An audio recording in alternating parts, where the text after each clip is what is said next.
Hello guys, welcome back to my YouTube channel. আশা করছি যে যেখানে আছেন ভালো আছেন, সুস্থ আছেন। আজকে আমাদের বাড়ির যে বড় পুকুরটা আছে ওই পুকুরটার মধ্যে মাছ ধরা হবে। সেই পুকুরটার ভাগ কম বেশি আমাদের বাড়ির সকলেরই আছে। তো আজকে মাছগুলো ধরে সবাই মিলে ভাগ করে নেবে। আমাদের বাড়ির এই বড় পুকুরটা নিয়ে একবার অনেক বড় একটা ঝামেলা হয়েছিল মাছ বন্টন করার নিয়ে। সেই থেকে আর এই পুকুরে কোনো রকম মাছ ফেলা হয়নি, কিন্তু বন্যার সময় বন্য মাছ এসে এই পুকুরটা একদম ভরপুর হয়ে গেছে।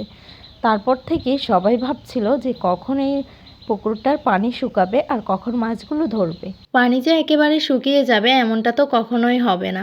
সেই জন্য সবাই সিদ্ধান্ত নিল যে পানি যখন একটু কমে আসবে তখন মেশিন দিয়ে বাকি পানিটুকু ছেঁকে ফেলবে। এরপর আস্তে আস্তে মাছগুলো ধরে নেবে। ফাইনালি আজকেই সেই দিন। আমি একটু আগেই আমার আন্টিদের বাড়ি থেকে এসেছিলাম। আমি তো ভেবে নিয়েছিলাম আন্টিদের বাড়িতে আজকে থেকে যাব। কিছুক্ষণ আন্টিদের বাড়িতে থাকার পর আর ওই বাড়িতে থাকতে ইচ্ছে করছিল না, বাড়ির জন্য বেশ মায়া লাগছিল। পরে চলে এলাম। আমার ভাগ্যটা খুব ভালোই ছিল আজকের দিনের জন্য, কারণ যদি আমি জোহরের নামাজের পরে আন্টিদের বাড়ি থেকে বাড়ি ফিরতাম তাহলে হয়তোবা আজকে আর মাছ ধরাটা আমার দেখাই হতো না। আমার কাছে মাছ ধরার চাইতে দাঁড়িয়ে দাঁড়িয়ে দেখাটা বেশ মজাই লাগে। অন্য মাছগুলো যে এত বড় বড় হবে এটা আসলে কল্পনার বাইরে ছিল সবারই। বড় বড় মাছগুলো যখন ওরা ধরছিল তখন আমরা সবাই তো উপরে থেকে একেবারে হাঁ করে তাকিয়েছিলাম। আমাদের বিশ্বাসই হচ্ছিল না যে আমাদের পুকুরে এত বড় বড় মাছ। তাছাড়া আমরা এই মাছগুলোর কোনো রকম যত্ন নেইনি, কোনো রকম খাদ্যও দেইনি। শুধুমাত্র হাঁড়ি পাতিল ধোয়া ছাড়া এই পুকুরটার মধ্যে আমরা আর কিছুই করতাম না। এই মাছগুলোর পেছনে আমরা কোনো রকম টাকাও ইনভেস্ট করলাম না। শুধুই এই মাছগুলো পেয়ে যাব আজকে, এটা ভেবেই তো কেমন যেন অবিশ্বাস্য লাগছিল। ফোনের স্ক্রিনে দেখতে হয়তো মাছগুলো একটু ছোট লাগছে, কিন্তু বিশ্বাস করেন বাস্তবে মাছগুলো যথেষ্ট বড় ছিল।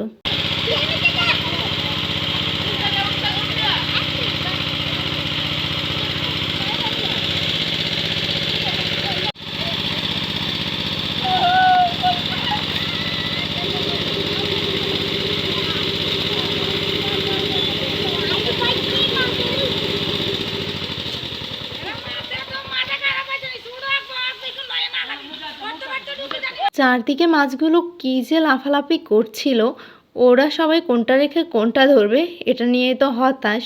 আমরা উপরে দাঁড়িয়ে দাঁড়িয়েও অনেকগুলো মাছ ওদেরকে দেখিয়ে দিচ্ছিলাম। ওই যে দক্ষিণ পাশে একটা চলে যাচ্ছিল, আমি ডাক দিয়ে বললাম, তারপরে ওরা ধরে নিল। শুধুমাত্র আমরা কয়েকজন বাদে আমাদের বাড়ির প্রায় সকলেই নেমে গিয়েছিল মাছ ধরার জন্য। এখানে তো আপনারা শুধুমাত্র বাচ্চাদের দেখছেন, বড়দেরকে আমি ক্যামেরায় আনতে চাইনি, তাই আর তাদের দেখালাম না। যাই হোক, আপনাদের কিছু কথা বলি। প্রায় 300 থেকে 400 জন মানুষ ডেইলি আমার ভিডিও দেখেন, কিন্তু কেউ কি একটা কমেন্ট করে দিতে পারেন না? আমারও তো মনে আকাঙ্ক্ষা থেকে যায় যে কে কে আসলে আমার ভিডিও দেখে, আর কাদেরকে বা আমি চিনি, আমার পরিচিত কে কে আমার ভিডিও দেখে। আপনারাও চোরের মতো ভিডিও দেখেই চলে যান, কিন্তু কোনো কমেন্ট করেন না। প্লিজ এই ভিডিওতে একটা কমেন্ট করে দিয়েন, তাহলে আমি আপনাদেরকে চিনতে পারবো যে আসলে কারা আপনারা আমার ভিডিওগুলো দেখেন।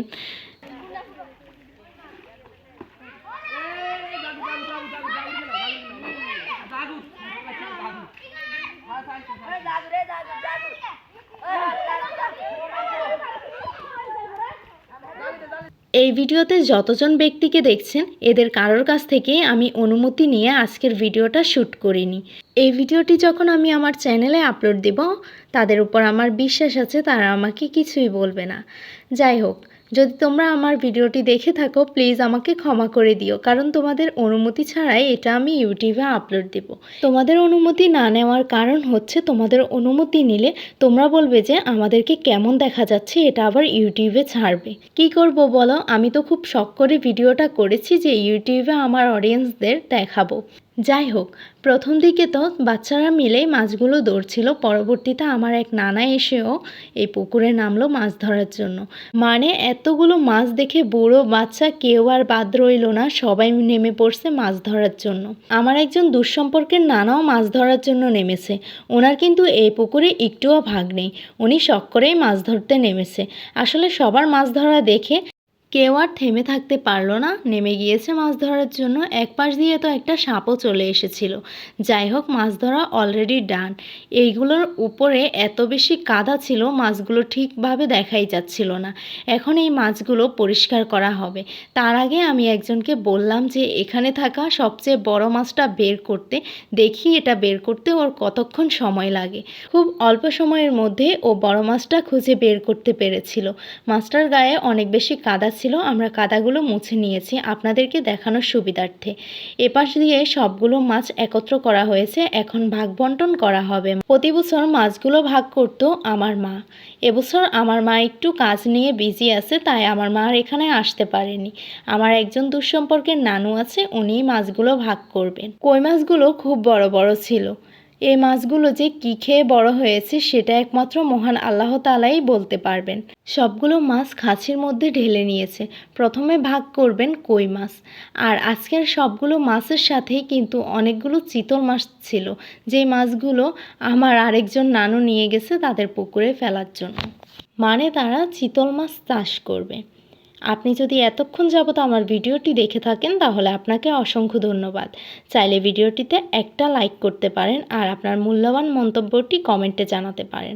এই যে এতগুলো কই মাছ, কিছুদিন পরে যে বর্ষাকাল শুরু হবে তখন কিন্তু এই মাছগুলো পুকুর থেকে বেরিয়ে যেত। কই মাছ যখন ভাগ করা শেষ হলো, এরপর ভাগ করা হচ্ছিল তেলাপিয়া মাছ।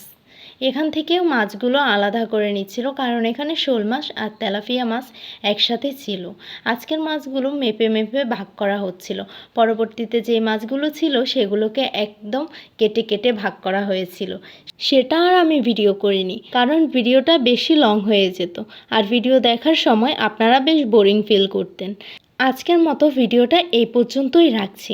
দেখা হচ্ছে পরবর্তী কোনো ভিডিওতে। এখন যেহেতু আমি ক্লাস 10-এ পড়ি, তাই আমার পড়াশোনার বেশ প্রেশার আছে। হয়তোবা রেগুলার ভিডিও আপলোড দিতে পারবো না, তবে সপ্তাহ পর পর আমি ভিডিও আপলোড দেব। আল্লাহ হাফেজ।